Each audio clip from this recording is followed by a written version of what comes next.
Good to see you. Please, everybody, please, thank you very much. Well,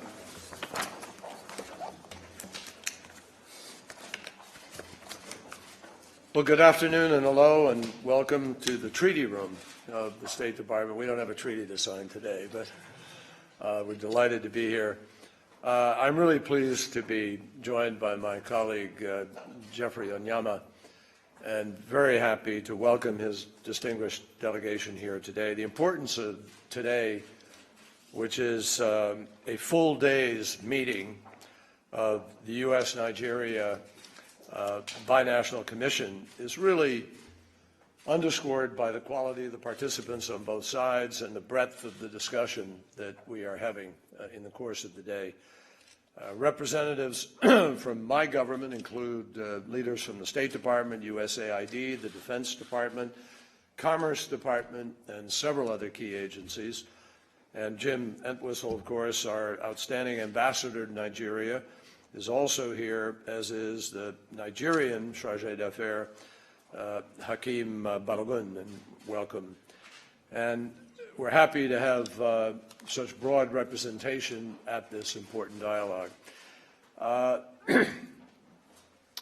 Let me just say a word personally about this, because I had the occasion to travel twice to Nigeria last year, and I personally became invested in the enormous possibilities of this enormous country, which is vital to all of Africa, to all of our interests in so many different ways. And so this morning, our two teams focused appropriately on the security issues. In the afternoon, we're going to review issues related to economic development and to governance.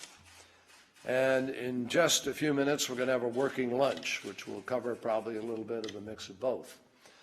But our delegations have already covered a lot of ground, and they have a lot of ground yet to cover in the rest of today.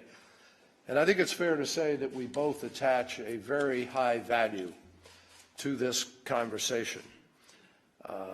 And we also attach a high value to simply the people-to-people component of this. We want Nigeria to succeed. And I don't say that with any element of patronizing or arrogant or any kind of view other than the fact that we know there are challenges. You know there are challenges. That's what your election was about. And so we're all aware that the world right now is facing many different challenges in terms of governance in various parts of the world, and for various reasons: absence of capital, absence of structure, having to build capacity. These things take time. Nobody's pretending that it's an overnight operation. It wasn't for us. And some people sometimes are very revisionist in America about our own history. But we've gone through some very difficult periods and very difficult issues. We had to write slavery out of our Constitution after it had been written in. And that was no small task, with a civil war raging around it. So we've been through a history. And what we're trying to do is really share with people the shortcut, if you will, how you can manage to avoid some of the mistakes that we've made in the course of our own development in ways that can embrace the hopes and the aspirations of millions upon millions of people. That's what this is about. And Nigeria is an extraordinary country. It has huge potential, a very rich culture, and it is finding very vibrant expression in every branch of the arts. And like the United States, it is a diverse country with a very large and assertive civil society. And like America, Nigeria is looked to for leadership in confronting some of the starkest challenges of our times. So it is good news, therefore, that our bilateral relationship is in fact healthy and strong. As I mentioned, I went to Nigeria twice last year, first to encourage a free and fair election. And I met then with candidate Buhari, now president, and talked about the challenge of being a challenger and running against an incumbent, and how complicated but important it was that this election be free of violence and be fair. And I later went to attend the results of that election, and we all in America salute the people of Nigeria who really made that election what it was.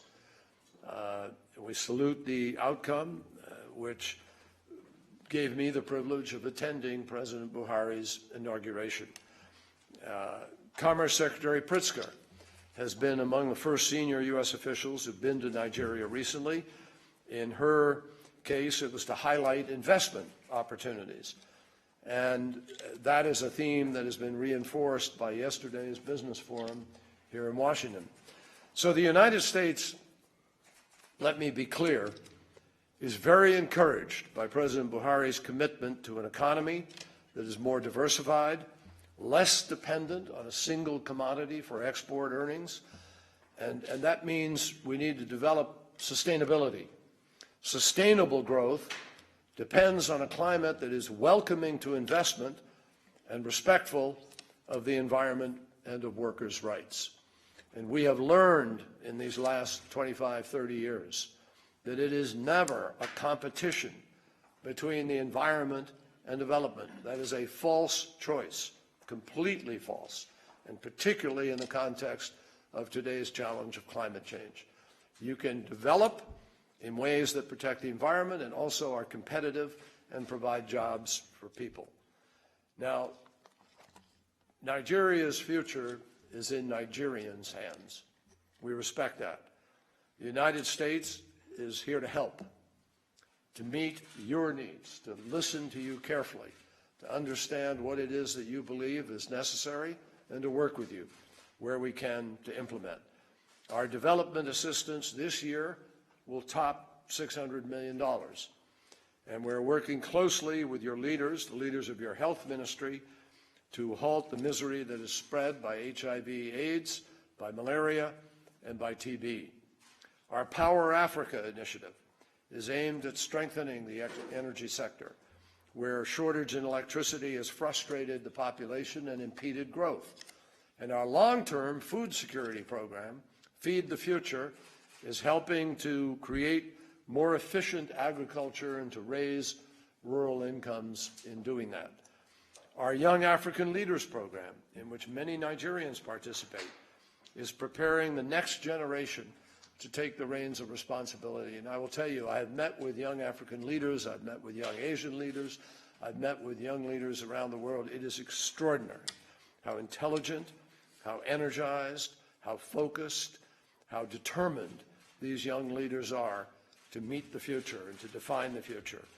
And in education, we are working together to try to fight illiteracy, especially in the country's north, where the lack of opportunity has been holding people back and where the terrorist organization Boko Haram has murdered thousands and disrupted the lives of millions. Now, let me just say a word about that.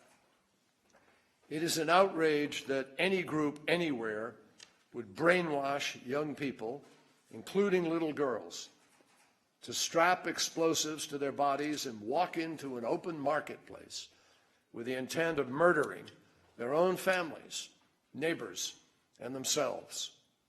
That is what Boko Haram does.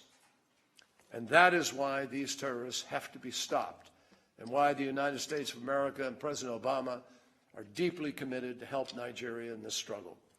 Under President Buhari, Nigeria has been taking the fight to Boko Haram, and it has reduced Boko Haram's capacity to launch full-scale attacks.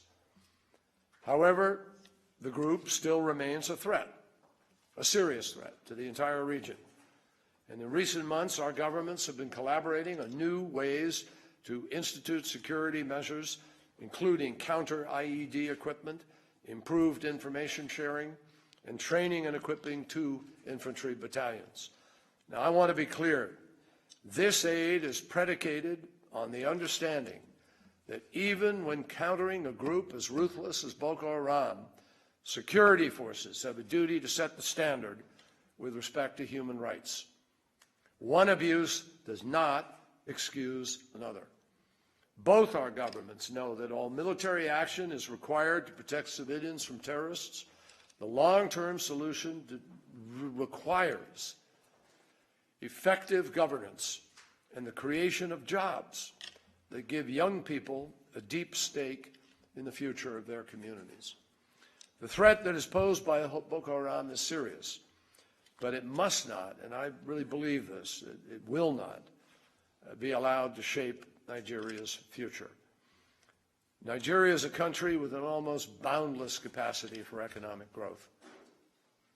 Believe in that, boundless capacity for economic growth. It has a youthful population that is thoroughly plugged in, and citizens who do not hesitate to express their views.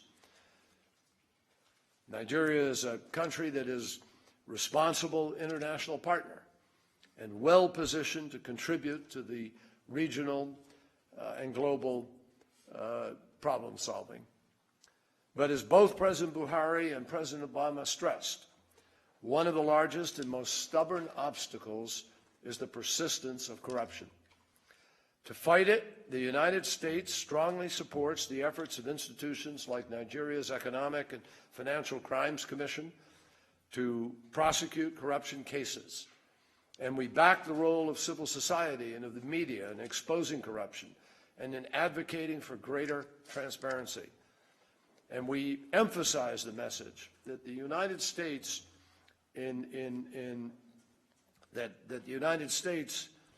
we don't have a holier than thou attitude about this. Believe me, we don't. We've had our own challenges with organized crime through some of our history, but we have fought back against it. And we have fought back against it with prosecutors who are above reproach, above the possibility of any kind of interference, and who go after it, and that has made all the difference in the world.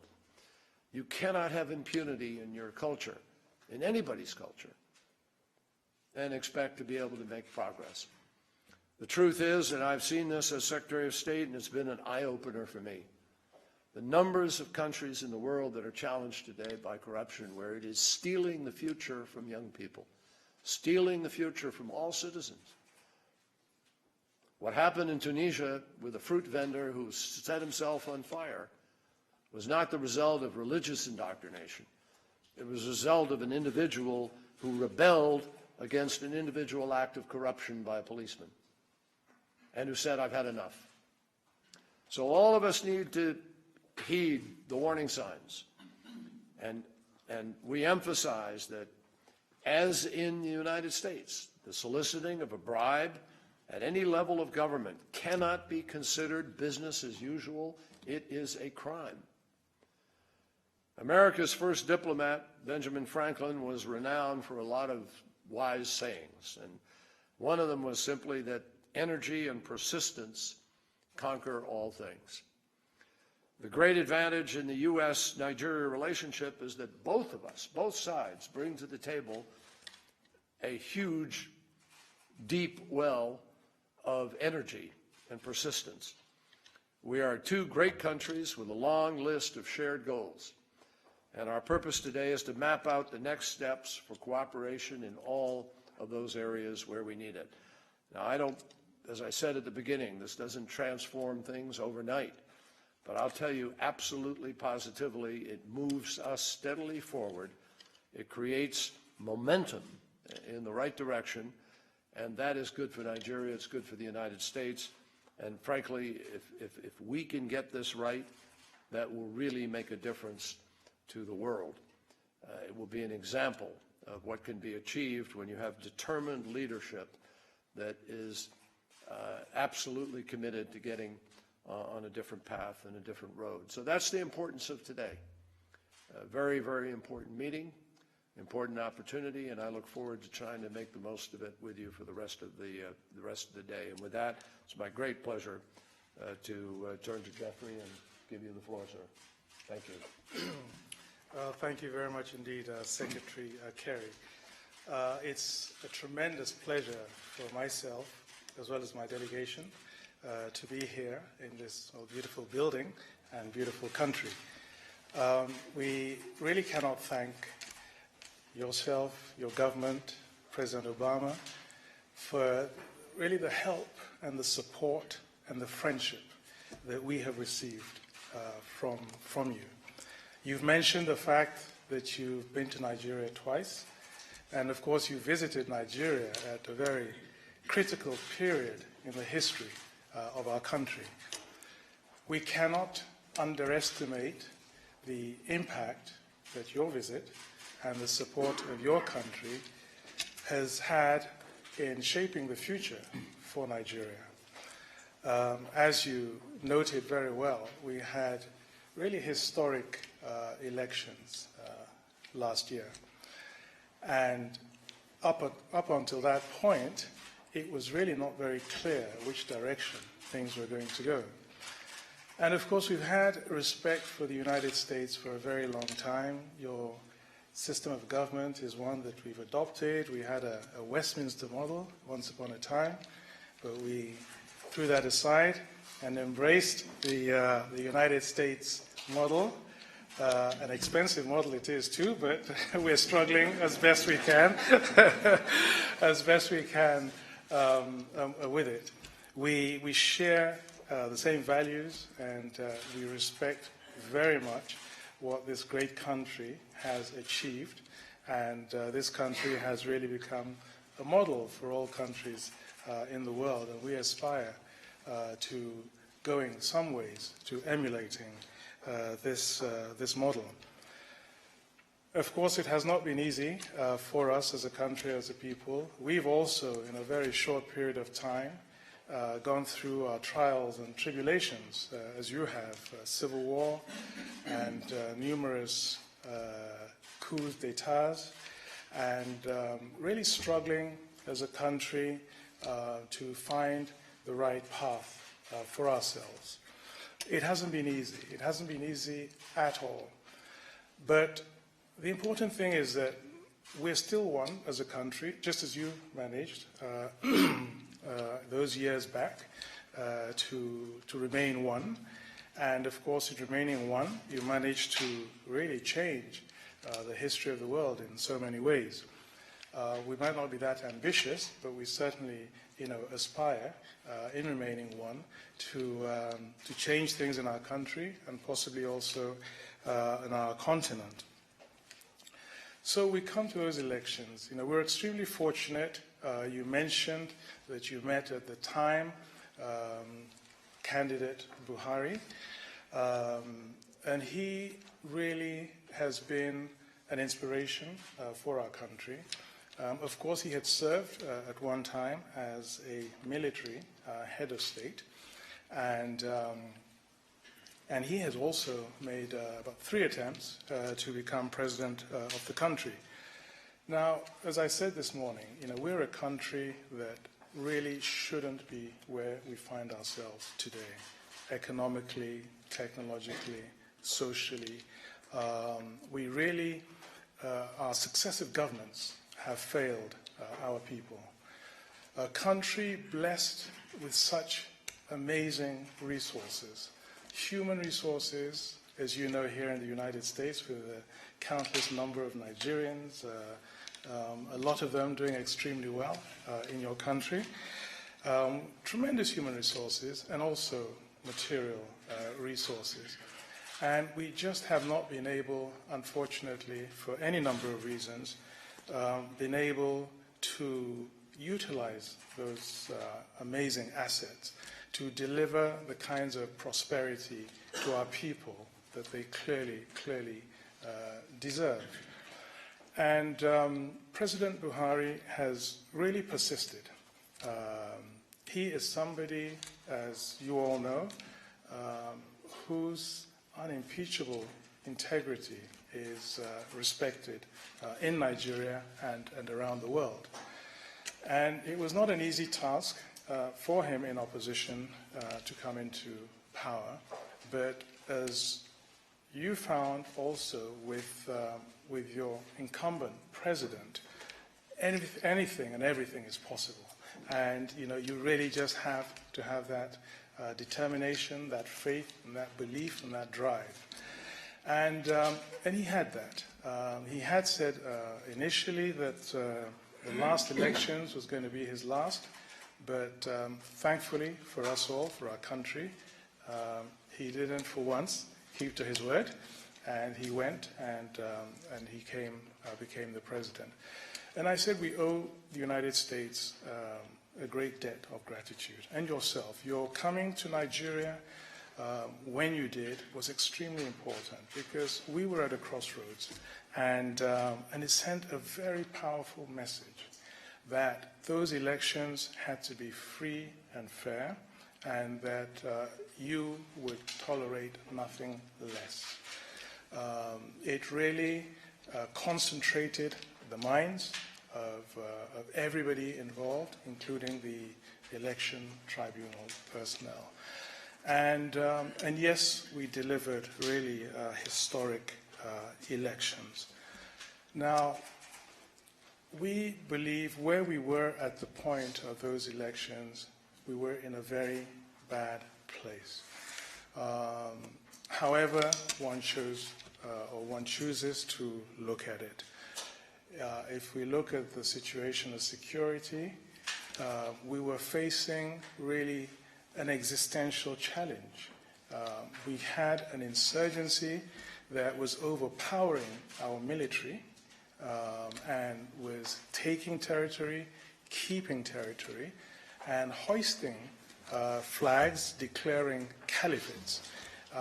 And our government seemed almost powerless to do anything about it. An insurgency, as you noted, that was able to go and kidnap over 200 of our young girls, and yet we were powerless to do anything about it. If we looked at our economic situation, it was also dire, notwithstanding the fact that we had had years which oil prices were at about $140 to the barrel, record limits. But all this was really squandered, and as far as governance was concerned, all we heard about was just the level of corruption, which you have also mentioned, Secretary, in our country. The Nigerian brand was really at the lowest it could possibly be. And this was really the starting point for this government. And thankfully, we had a president who came on board who was absolutely determined that Nigeria should change directions, that we absolutely had to change. And to a certain extent, a lot of the Nigerians really believed that this was the last hope, the last chance for our country. They elected him. Of course, we've been extremely unfortunate because the expectation levels were extremely high. He came into power and really had great hopes of achieving great things and completely changing the way we do business in Nigeria. Similar to what this government experienced when it first came into power some 7 years ago, faced with a global economic crisis of almost historic proportions, we also faced this oil price catastrophe, an economy that depended almost exclusively on oil. And we saw the oil prices drop precipitously from about $140 to a barrel to almost $30 to a barrel. And this government came on board in this situation. Mr. President has outlined the vision and the priorities that he really feels will be able to get our country back to where it should be, a path of sustainable growth. And it's in that context that, again, we thank your government for being so cooperative and supportive in helping to establish this binational commission, a framework in which we could cooperate with the greatest economic power the world has ever seen to try to really kickstart our economy and really transform the way we do business in Nigeria and really lay the foundation for greater prosperity for our people. And Mr. President identified the 3 priority areas of security. We know what Boko Haram has done and some of the other security challenges that we face. But here again, we really cannot thank you enough, Mr. Secretary, and your government for the support that you've provided to us in engaging with the security challenges, enormous security challenges that we are facing.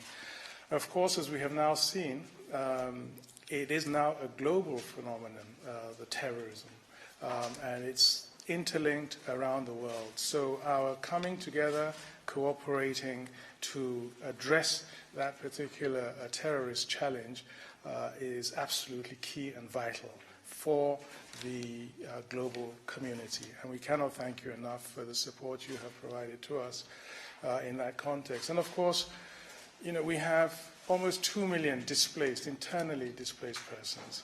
So it's not just a question of engaging militarily with this threat, but we also have to think of the damage that they have caused to the country. A damage that has been caused when we need all the financial resources and material resources we can possibly lay our hands on for our development. So not only have we suffered from this catastrophic drop in oil prices, you know, but we have this major, you know, insurgency situation that is also draining away a lot of our resources. When Mr. President assumed office, he said that by the end of last year, 2015, he would have defeated the Boko Haram. We would have done so. And technically and militarily, we have done. We have achieved that. And it's required great commitment, and he's shown tremendous leadership in achieving this. And what we do have now, though, is what we have in a number of countries around the world. As you have again mentioned, Mr. Secretary, suicide bombers, using young girls, strapping them up, and having them blow themselves up in soft targets, marketplaces, using improvised explosive devices. And these are the kinds of challenges we're facing. We appreciate that to address those, we would require different strategies, not just the direct military one. And so in addition, of course, to the military support that you have so kindly provided us with, we appreciate very much also the intelligence support that you're providing to us, and that's been extremely important. We understand that we also have to tackle the root causes of this kind of radicalization. And so we're putting in place mechanisms to address that. And of course, we're discussing those at the moment in the framework of the Binational Commission. We've had extremely useful discussions on that. In fact, we started today on the security question. And we've been really heartened by the concern, the support, and the engagement that has been shown by your government to us in this area. And we really look forward to charting a path that will see us completely eradicating this scourge on our people. You've also mentioned, and correctly so, the question of the economy. Of course, as I said, we've been almost a mono economy, dependent almost exclusively on oil, which should really not have been the case. We really should have diversified such a long time ago. But we're now faced with this challenge, and we're really looking to diversify into other areas, agriculture, solid minerals, other extractive industries. We have to promote our manufacturing sector, and we have to look at sustainable economic growth. And for sustainable economic growth, we appreciate that we have to also develop a manufacturing base as well. Foreign direct investment is absolutely key, and we really have to do a lot more to make Nigeria an attractive place for business. We have to work on the new brand. Mr. President is absolutely determined to do that, to have a more transparent environment for foreign direct investment, and we're working extremely hard on putting in place all the building blocks that would enable us as a country to attract foreign direct investment. We're going to be discussing, we're going to be discussing that later on with your colleagues to see really what more we need to be doing to attract and get more investments from your business community. Yesterday we met, we had a business roundtable with your chambers of commerce, and we're extremely gratified by how keen they are also to engage with us economically. And of course, in the area of governance and democracy, we absolutely put great store by your words that it's just totally unacceptable. Bribery in any form is not something that can be tolerated. We're dealing with a situation of endemic corruption, and our president, who, as I said, impersonates that total integrity, is absolutely keen to eradicate this culture of corruption, and really stopping at nothing. No stone will be left unturned to achieve this. And as you said very kindly, Nigeria is a country that's looked up to by all the other African countries. We have aspirations to be responsible and one of the leading countries globally.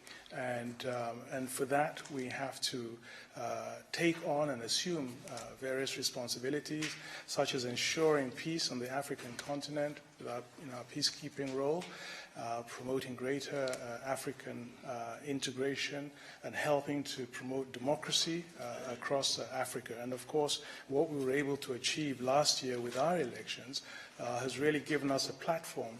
It's captured the imagination of countries around the world, and we really wish to leverage on that to also play a role in other African countries. So, Mr. Secretary, thank you very, very much indeed again for the wonderful support that you personally have provided to us and to your president and your government. You mentioned your ambassador in Nigeria, who's also been a great source of support, and your assistant secretary for Africa. So we really enjoy and appreciate working with them, and we're seeing very concrete results and deliverables, and we look forward to continue in this path. So thank you very much indeed, Secretary, for everything you've done. Thank you, Judge.